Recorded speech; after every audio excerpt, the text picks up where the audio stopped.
Halo Donghua Lovers, kali ini Mimin akan sedikit membocorkan alur cerita dari Donghua Swallowed Star, episode 125. Yang pada episode sebelumnya, Luo Feng lagi-lagi membuat kaget para petinggi di planet Bailan Star, dengan meminta dibuatkan 2 buah kastil, tanpa menanyakan dulu harga dari masing-masing kastil.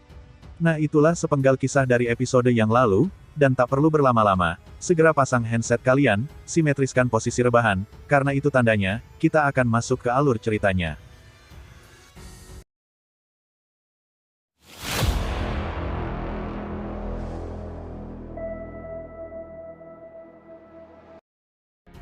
Saat itu, para pemimpin dan para petinggi di planet Bailan Star tampak berdeham, saat mendengar permintaan Luo Feng, yang ingin dibuatkan 2 buah kastil.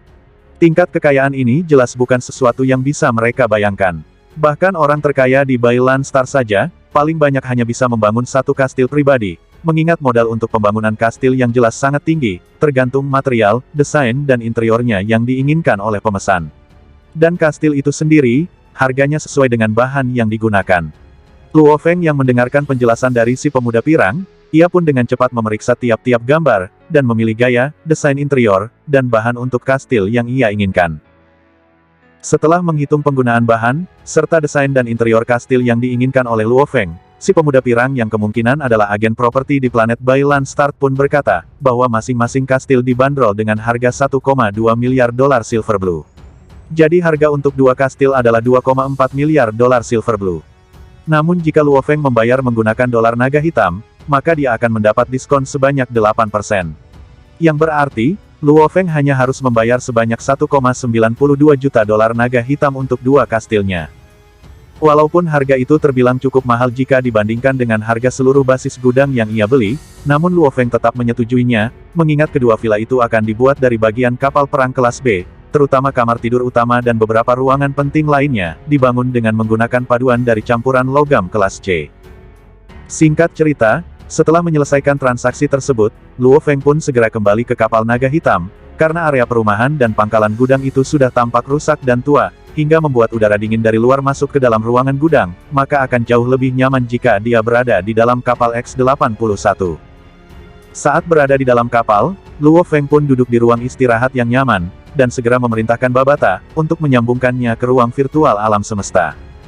Saat telah berada di dalam ruang virtual alam semesta, Luo Feng pun masuk ke sebuah bar, dan memilih tempat duduk di sudut ruangan sembari berkata pada Babata, agar segera memesan logam yang dibutuhkan untuk melatih teknik Dewa Dunia. Mendengar perintah itu, Babata pun bertanya, kombinasi logam seperti apa yang diinginkan oleh Luo Feng. Mendengar pertanyaan Babata, Luo Feng pun berpikir sejenak, mengingat saat ini ia mengandalkan tulang sumsum batu giok dan kristal muya untuk membantunya meningkatkan kekuatan. Maka saat itu ia yakin, dalam waktu setengah tahun, kekuatan tubuhnya akan mencapai tingkat penjelajah bintang level 7. Sedangkan untuk sisi pembaca rohnya, akan menerobos ke tingkat bintang level 1, dan bisa mengakses rekening bank yang ditinggalkan oleh gurunya.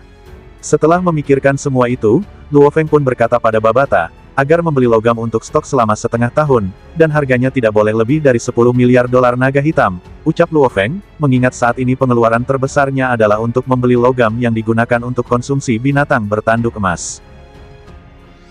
Sementara Babata, ia pun mulai mencari dengan cepat. Dan setelah menemukan kombinasi yang cocok seperti yang diinginkan oleh Luo Feng, ia pun segera berkata, bahwa dia sudah menentukan 2 set kombinasi logam, yang bisa dikonsumsi oleh binatang bertanduk emas selama setengah tahun. Yang satu membutuhkan biaya sekitar 6,28 miliar dolar naga hitam, dan dapat meningkatkan kecepatan evolusinya sebanyak 39 kali lipat. Sementara kombinasi logam lainnya, membutuhkan biaya sekitar 10,22 miliar dolar naga hitam, dan dapat meningkatkan kecepatannya sebanyak 51 kali, namun nominalnya melebihi 10 miliar dolar. Jadi untuk pilihannya, biar kamu yang memutuskan, ucap Babata. Mendengar penjelasan Babata, Luo Feng pun memutuskan untuk membeli kombinasi logam pilihan kedua, yang membutuhkan uang sebanyak 10,22 miliar dolar naga hitam.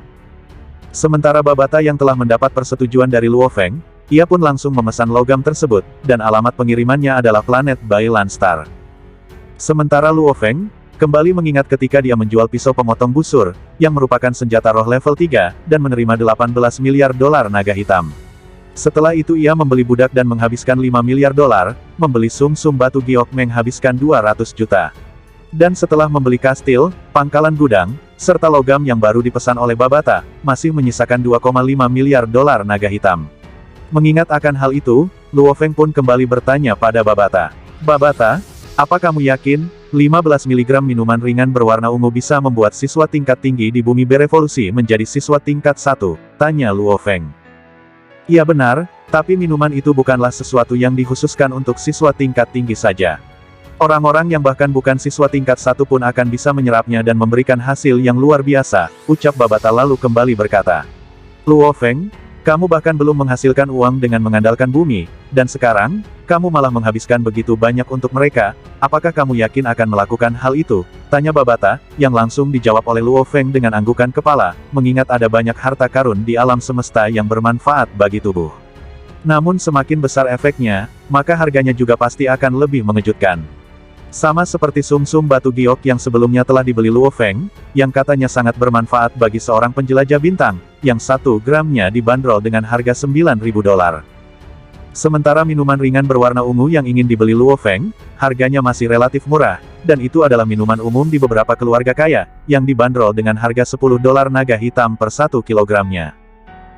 Di sela itu terdengar, Babata berkata, Luo Feng, berapa banyak minuman ringan yang ingin kamu beli? Tanya Babata, yang langsung dijawab oleh Luo Feng, bahwa ia ingin membeli 100.000 ton minuman ringan tersebut. Apa kamu yakin, akan memesan sebanyak itu? Tanya Babata yang tampak terkejut. Mendengar ucapan Babata, Luo Feng hanya mengangguk pelan, mengingat kepadatan minuman ringan berwarna ungu itu lebih rendah dari air. Dan 1 kilogram minuman ringan ungu bisa membuat ratusan siswa tingkat tinggi menjadi seorang pejuang, yang berarti untuk 1 ton, bisa meningkatkan kekuatan 100.000 orang di bumi. Sedangkan untuk 100.000 ton, itu akan cukup membuat 10 miliar orang bumi menjadi pejuang. Saat itu Luo Feng berpikir, menjadi kuat sendiri tidak akan cukup baginya untuk melindungi bumi, dan satu-satunya cara adalah membuat semua orang menjadi kuat, dan bersama-sama melindungi bumi. Dan yang bisa ia lakukan hanyalah mendorong dan mendukung mereka dari belakang. Sedangkan kerja keras yang sesungguhnya, masih harus dilakukan dari orang-orang tersebut, apalagi mengingat sedikitnya jumlah pejuang di bumi yang hanya sekitar 1 juta pejuang, dan ini adalah langkah pertama yang bisa dilakukan Luo Feng untuk melindungi bumi. Saat sibuk dengan pemikirannya sendiri, tiba-tiba terdengar Babata berkata, Luo Feng, saya sudah membeli 100.000 ton minuman ringan ungu, namun karena jumlahnya yang banyak, maka saya membelinya dari banyak supplier, yang juga memberikan diskon sebesar 8%.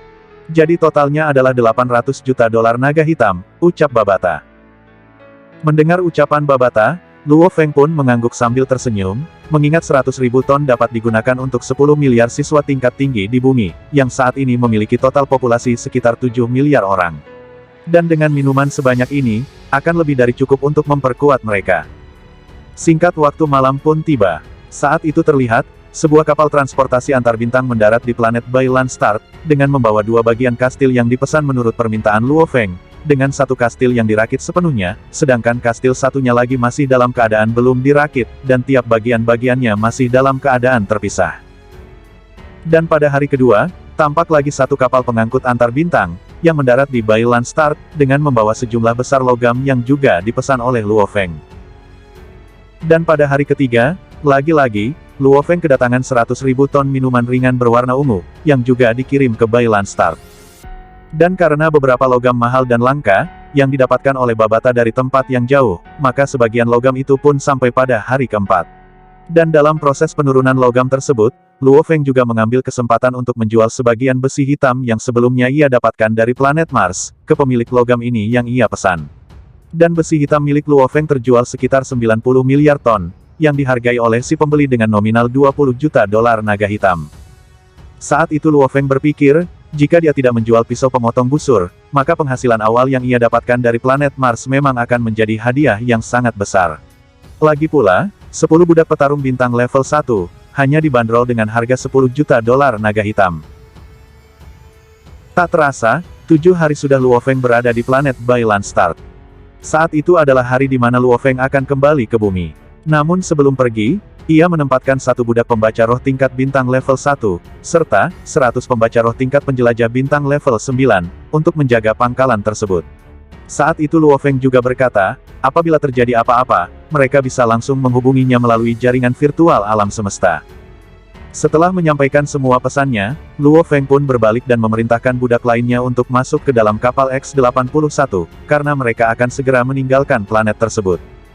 Terlihat saat itu, 15 budak tingkat bintang, serta 900 penjelajah bintang level 9 dan lainnya, yang dengan cepat naik ke kapal naga hitam. Adapun sejumlah besar logam dan kastil, atau barang lainnya, serta beberapa komponen dalam jumlah besar, semuanya disimpan di ruang penyimpanan Babata. Singkat cerita, kapal naga hitam pun telah meninggalkan planet Bailan Star, dan langsung menuju bumi. Setelah 8 jam meninggalkan planet Bailan Star, tiba-tiba kapal naga hitam berputar-putar tidak jelas, dan hal itu pun langsung dipertanyakan oleh Luo Feng. Sementara di layar kendali, kepala Babata tiba-tiba muncul dan berkata, bahwa mereka telah mencapai ruang gelap di mana bumi berada, namun karena penanda yang sebelumnya disamarkan dengan teknik ruang milik Master Planet Yunmo, maka Babata pun perlu mengorbitkannya kembali untuk menentukan penanda ke alam semesta nyata. Mendengar ucapan Babata, Luo Feng pun mengangguk. Mengingat teknik luar angkasa itu terlalu jauh untuk dirinya sendiri. Teknik rahasia dari Yunmo planet yang dia pelajari saat ini, bahkan tidak memiliki teknik luar angkasa, jelas itu bukanlah sesuatu yang saat ini mampu dipelajari olehnya. Singkat waktu 5 menit kemudian, di luar angkasa tata surya yang luas, tampak gelombang aneh beriak di angkasa, dan diikuti dengan kapal berbentuk cakram hitam gelap yang muncul secara tiba-tiba. Ya, perjalanan alam semesta kita telah sukses, ucap Babata. Babata, apa kita sudah kembali, ucap Luo Feng memandangi planet berwarna hijau dan biru yang jauh di angkasa. Saat itu Luo Feng tampak sangat bersemangat, mengingat tanpa meninggalkan bumi, bagaimana dia bisa memahami sepenuhnya perasaan kehilangan rumah. Babata, ayo kita kembali ke bumi, teriak Luo Feng dengan sangat bersemangat. Mendengar ucapan itu, Babata pun berteriak kembali dengan keras, dan diikuti dengan kapal hitam yang mulai meningkatkan kecepatannya, dan dengan cepat melesat ke arah bumi. Sementara di lokasi yang berbeda di daratan bumi, tepatnya di kota markas Cina, yang saat itu hari telah gelap. Tampak seorang pria parubaya dengan pangkat jenderal, yang sedang beristirahat di rumahnya sambil menemani keluarganya menonton televisi. Di sela itu, tiba-tiba teleponnya berdering. Melihat nama orang yang menghubunginya, jenderal itu mengangkat telepon dengan wajah yang tampak terkejut, karena yang menghubunginya adalah Luo Feng. "Halo Tuan Luo, bagaimana kabarmu?" ucap si jenderal saat menjawab panggilan, dan dengan cepat menuju ke kamar samping. "Halo Jenderal Wang, saya benar-benar membutuhkan area tanah dengan luas lebih dari 1 km, yang bertempat di dalam kota Yangzhou," ucap Luo Feng bergema dari telepon. "Oh tidak masalah, aku akan mengurusnya, dan akan memberitahukan padamu dalam waktu setengah jam lagi," ucap si jenderal tanpa ragu-ragu. "Oh terima kasih," ucap Luo Feng, lalu melanjutkan kembali perkataannya. "Satu hal lagi, 3 hari dari sekarang, tepatnya pada jam 9 pagi, saya ingin mengumpulkan pemimpin atas dari setiap negara dan kota pusat ke Yangzhou untuk mengadakan pertemuan penting yang menyangkut evolusi populasi bumi," ucap Luo Feng, yang membuat Jenderal Wang seketika terkejut. Saat itu, dia tidak terlalu peduli dengan tanah yang diinginkan oleh Luo Feng, yang hanya seluas 1 km. Bagi banyak negara itu tidak berarti, mengingat satu kantor pusat perusahaan saja, sudah menggunakan tanah lebih besar dari itu.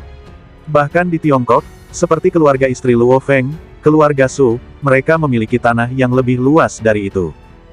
Namun demikian saat mendengar kata pertemuan penting, yang harus dihadiri oleh setiap negara, dan eselon atas dari setiap kota pusat, hal itu membuat ia bertanya-tanya dalam benaknya. Mengapa Luo Feng melakukan ini? Mengapa tiba-tiba ingin mengadakan pertemuan penting tingkat tinggi? Gumam Jenderal Wang yang tampak curiga, namun dia tidak berani bertanya terlalu banyak. Mengingat saat ini di mata seluruh dunia, Luo Feng, Hong, dan Dewa Petir, seperti 3 saudara yang baik, dan mereka berada di puncak kekuatan bumi. Mengingat hal itu, si jenderal pun hanya bisa berkata, bahwa ia akan segera memberitahu semua pejabat dan pimpinan dari tiap-tiap negara. "Baiklah, aku tunggu kabar selanjutnya," ucap Luo Feng, lalu menutup panggilan. Di saat yang sama, kapal X-81 baru saja memasuki atmosfer bumi, dan itulah akhir dari bocoran alur cerita kali ini. Akhir kata, Vian di sini pamit, dan sampai jumpa di episode selanjutnya.